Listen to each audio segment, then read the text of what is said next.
오늘 성탄 새벽 예배는 코로나19로 인하여 비대면으로 영상으로 함께 드리도록 하겠습니다. 오늘 저희가 함께 살펴볼 성경 본문 말씀은 누가복음 2장 8절부터 14절 그리고 베드로전서 1장 10절부터 12절입니다. 먼저 누가복음의 말씀을 받들어 읽겠습니다. 그 지역에 목자들이 밤에 밖에서 자기 양떼를 지키더니 주의 사자가 곁에 서고 주의 영광이 그들을 두루 비춤에 크게 무서워하는지라. 천사가 이르되 무서워하지 말라. 보라, 내가 온 백성에게 미칠 큰 기쁨의 좋은 소식을 너희에게 전하노라. 오늘 다윗의 동네에 너희를 위하여 구주가 나셨으니 곧 그리스도 주시니라. 너희가 가서 강보에 쌓여 구유에 뉘어 있는 아기를 보리니 이것이 너희에게 표적이니라 하더니 호련히 수많은 천군이 그 천사들과 함께 하나님을 찬송하여 이르되 지극히 높은 곳에서는 하나님께 영광이요 땅에서는 하나님이 기뻐하신 사람들 중에 평화로다 하니라. 다음은 베드로전서 1장 10절부터 12절의 말씀을 받들어 읽겠습니다. 이 구원에 대하여는 너에게 임할 은혜를 예언하던 선지자들이 연구하고 부지런히 살펴서 자기 속에 계신 그리스도의 영이 그 받으실 고난과 후에 받으실 영광을 미리 증언하여 누구를 또는 어떠한 때를 지시하는지 상고하니라. 이 섬긴 바가 자기를 위한 것이 아니요 너희를 위한 것임이 계시로 알게 되었으니 이것은 하늘로부터 보내신 성령을 힘입어 복음을 전하는 자들로 이제 너희에게 알린 것이요 천사들도 살펴보기를 원하는 것이니라. 아멘.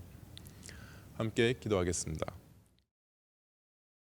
사랑의 하나님, 주님께 영과 진리로 예배할 수 있게 해주심에 감사드립니다.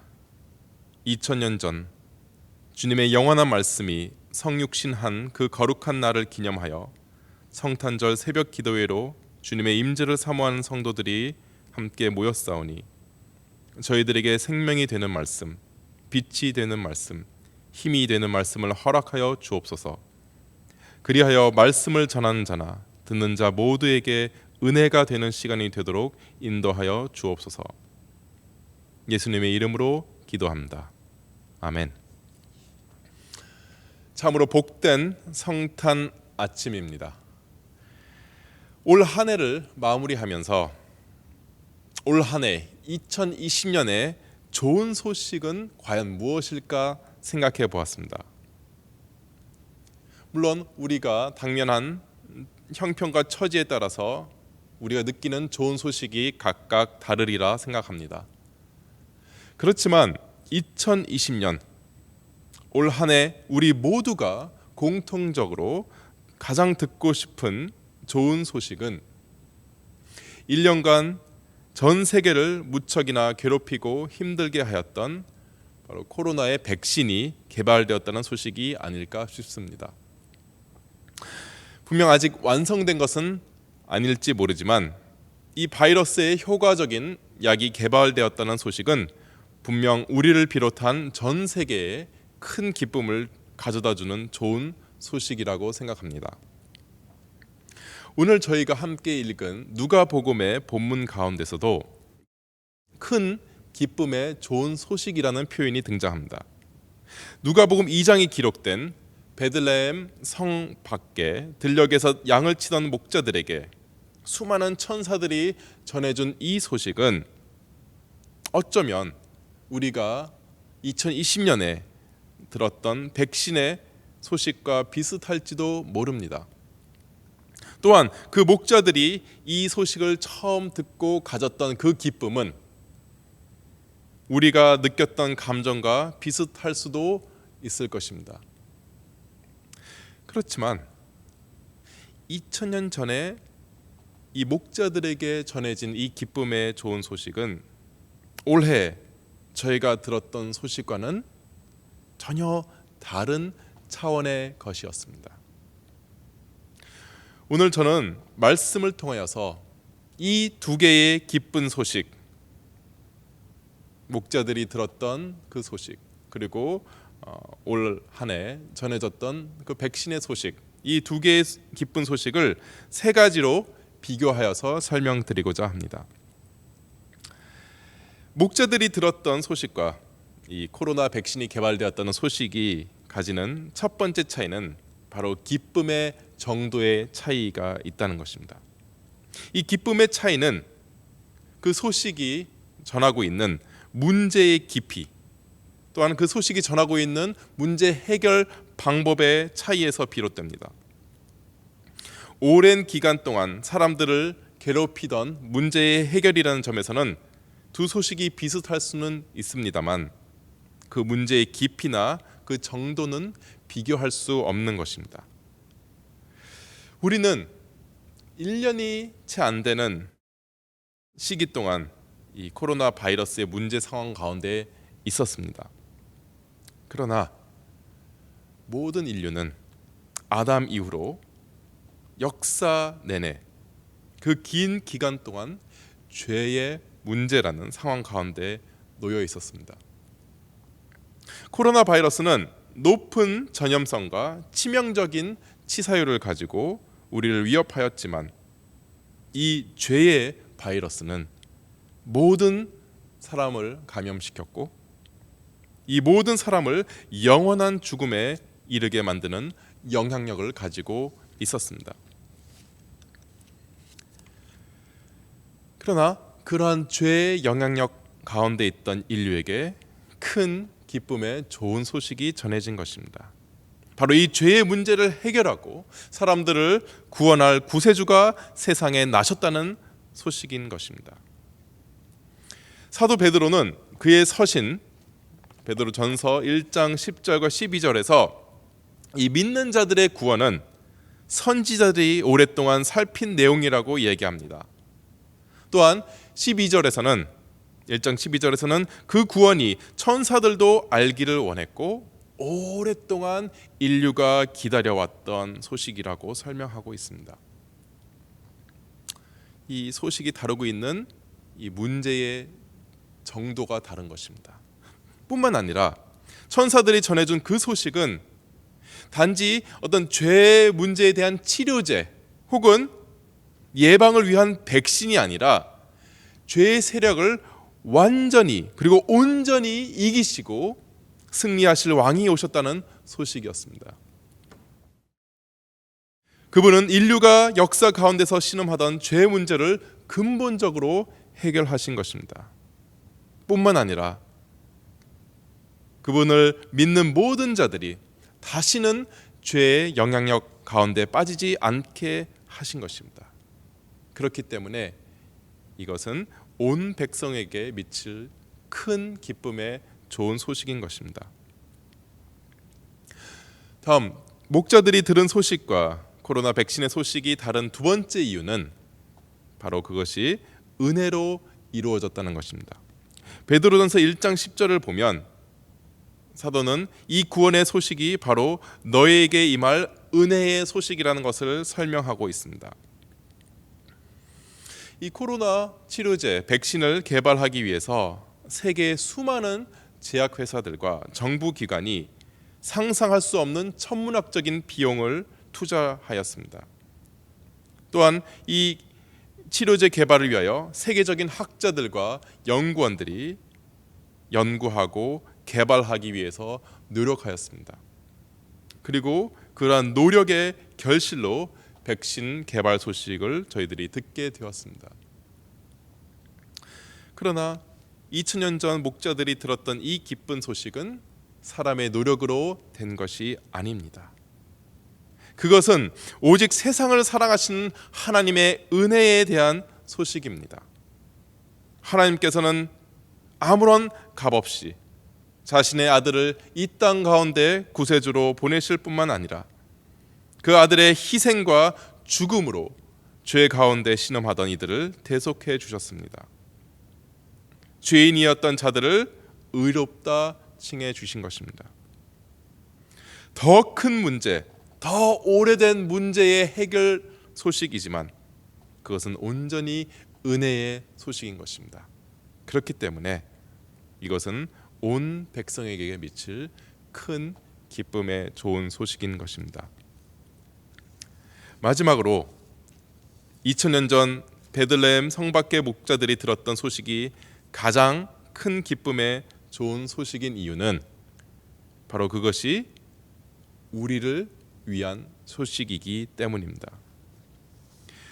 그것은 그냥 역사 가운데 있었던 우리와 관계가 없는 시간과 공간에 전해진 소식이 아니라 현재 우리를 향한 소식이기도 한 것입니다. 베드로전서 1장 10절부터 12절을 보시면 제가 다시 한번 읽겠습니다. 이 구원에 대하여는 너에게 임할 은혜를 예언하던 선지자들이 연구하고 부지런히 살펴서, 그다음에 12절, 이 섬긴 바가 자기를 위한 것이 아니요 누굴 위한다고 그랬습니까? 너희를 위한 것임이 계시로 알게 되었으니, 이렇게 얘기하고 있습니다. 코로나 백신이 개발되었다고는 하지만 그것을 확보하기 위해서 또 다른 경쟁이 세계 가운데 일어나고 있음을 뉴스를 통해서 저희들은 볼 수가 있습니다. 국가의 경쟁력이나 정치적 영향력이 약한 나라의 경우에는 코로나의 치료제 효과를 받기 어려운 형편인 것입니다. 다시 말하자면 코로나 백신이 개발되었다는 좋은 소식은 어떤 이들에게는 전혀 관련이 없는 소식일 수도 있습니다. 하지만 2000년 전 목자들에게 전해진 소식은 바로 이 구원과 이 은혜와 이 좋은 소식이 바로 우리를 위한다는 것이었습니다. 아기로 오신 예수님께서는 바로 저와 여러분의 구원을 위하여 오신 것입니다. 그렇기 때문에 이것이 여전히 우리를 포함한 온 백성에게 미칠 큰 기쁨의 좋은 소식인 것입니다. 자, 우리는 2000년 전 목자들에게 전해진 큰 기쁨의 좋은 소식이 여전히 우리에게도 유효하고 우리 또한 이 좋은 소식을 들은 자들이라는 것을 알게 되었습니다. 그렇다면 소식을 들은 자들로서 우리는 어떻게 살아야 합니까? 베드로 사도는 자신의 서신서에서 우리처럼 이 좋은 기쁜 소식을 받은 자들을 가리켜서 다음과 같이 교훈하고 있습니다. 베드로전서 1장 6절부터 7절입니다. 그러므로 너희가 이제 여러 가지 시험으로 말미암아 잠깐 근심하게 되지 않을 수 없으나 오히려 크게 기뻐하는도다. 너희 믿음의 확실함은 불로 연단하여도 없어질 금보다 더 귀하여 예수 그리스도께서 나타나실 때에 칭찬과 영광과 존귀를 얻게 할 것이니라. 어떻게 살아야 할까요? 어쩌면 당연한 일이겠지만 기쁨의 좋은 소식을 들은 우리들로서는 기뻐해야 할 것입니다. 그렇지만 우리는 좋은 기회가 주어졌을 때에만, 혹은 자신의 계획대로 모든 일이 진행되었을 때에만 기뻐하는 것이 아니라 베드로 사도가 얘기하는 것처럼 여러 가지 시험 가운데서도, 시련 가운데서도, 고난 가운데서도 기뻐해야 한다고 얘기하고 있습니다. 왜 그렇습니까? 왜 이 기쁜 소식을 들은 자들은 시험과 고난과 시련 가운데서도 기뻐해야 합니까? 왜냐하면 이 기쁨의 좋은 소식은 장차 미래의 약속을 내포하고 있기 때문에 그렇습니다. 바로 한 번 성육신 하신 주님께서 이 세상 마지막 날에 다시 오실 것이라는 미래의 약속을 이 기쁜 소식은 내포하고 있는 것입니다. 그리고 그 마지막 날에 우리가 이 땅 가운데서 감당한 모든 사역과 모든 고난과 모든 수고와 모든 눈물이 우리 주 예수 그리스도 앞에서 바로 칭찬과 영광과 존귀로 변화할 것이기 때문입니다. 사랑하는 성도 여러분, 우리는 지난 한 해 동안 새로운 경험을 많이 하였습니다. 코로나 바이러스라는 전대미문의 위기와 어려움을 겪기도 하였습니다. 또한 오랜 기간 동안 지속되었던 교회의 어려움이 회복되는 그런 놀라운 은혜도 경험하였습니다. 이러한 다양한 경험들을 통하여서 저는 우리가 성도로서 또한 하나님의 몸된 교회로서 성장하고 성숙할 수 있었다고 생각합니다. 우리에게 잠시 허락된 기회들에 마음 빼앗기지 아니하고 또한 잠시 허락된 시험들 가운데서 낙심하지 않으며 오직 우리에게 주어진 모든 기회들 가운데서 이미 한 번 오신 예수 그리스도를 기억하며 장차 다시 오실 예수님을 사모하면서 살아갈 수 있게 되기를 기대합니다. 아무쪼록 복된 성탄 주일 아침에 큰 기쁨의 좋은 소식을 들은 자들로서 또한 장차 오실 약속을 간직한 자들로서 잠시 머물 이 땅 가운데 성도의 임무를 잘 감당하는 저와 여러분들이 되시기를 간절히 축원드립니다. 함께 기도하겠습니다. 사랑의 하나님, 감사합니다. 죄 가운데 있고 허물 많던 저희들에게 값없이 은혜로서 큰 기쁨의 좋은 소식을 전해주심에 감사드립니다. 이 소식을 들은 자들로서 장차 오실 예수 그리스도를 사모하며 이 땅 가운데서 주어진 기회들을 통하여서 오직 주님께 영광을 올려드리는 저희들이 될 수 있도록 인도하여 주옵소서. 모든 말씀 살아계신 예수님 이름으로 기도합니다. 하늘에 계신 우리 아버지, 아버지의 이름을 거룩하게 하시며 아버지의 나라가 오게 하시며 아버지의 뜻이 하늘에서와 같이 땅에서도 이루어지게 하소서. 오늘 우리에게 일용할 양식을 주시고 우리가 우리에게 잘못한 사람을 용서하여 준 것 같이 우리 죄를 용서하여 주시고 우리를 시험에 빠지지 않게 하시고 악에서 구하소서. 나라와 권능과 영광이 영원히 아버지의 것입니다. 아멘.